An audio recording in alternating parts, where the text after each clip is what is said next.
মেয়ের ছবি বুকে জড়িয়ে কাঁদছেন বিমান সেবিকার মা। এয়ার ইন্ডিয়ার বিমানে মোট 242 জন আরোহী ছিলেন। তাদের মধ্যে মাত্র একজন ছাড়া বাকি সকলেরই মৃত্যু হয়েছে। এই নিহতদের মধ্যে ছিলেন দুজন বিমান সেবিকা, যাদের পরিবারে এখন শুধুই হাহাকার। হাঁটু মুড়ে মেঝেতে বসে অস্থিরভাবে মেয়ের অ্যালবাম উল্টে চলেছেন মা।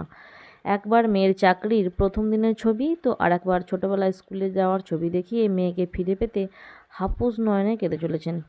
বছর 20-র এই নগ্নয়িত শর্মা 2023 সালের এপ্রিল মাসে এয়ার ইন্ডিয়ায় যোগ দেন।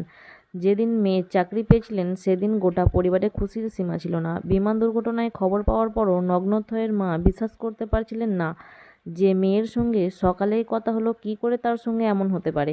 বারবার অ্যালবাম খুলে মেয়ের ছবি দেখতে দেখতে কান্নায় ভেঙে পড়ছেন তিনি। মুখে শুধু একটাই কথা, কোথায় গেলি আমার সোনামা, এই হাতে করে তোকে মানুষ করছি, ফিরে আয় আমার কাছে। পাশাপাশি বোয়িং 787 ড্রিমলাইনার বিমানে ছিলেন বছর 27-এর রোশনি রাজেন্দ্র সোনঘারে। তিনি এয়ার ইন্ডিয়ার বিমান সেবিকা ছিলেন। বিমানে ওঠার আগের ছবি তিনি তার সোশ্যাল মিডিয়া অ্যাকাউন্টে পোস্ট করেন। বেশ জনপ্রিয় ছিলেন সোশ্যাল মিডিয়ায়। জানা যায় অভিশপ্ত বিমানটিতে পুড়ে ছাই হয়ে যান রোশনি। তার দেহ কোনটা তা এখনও পর্যন্ত শনাক্ত করতে পারছেন না কেউ। ওই তরুণীর ছোটবেলা থেকেই স্বপ্ন ছিলেন তিনি কেবিন ক্রু হবেন, এবং তিনি হয়েওছেন।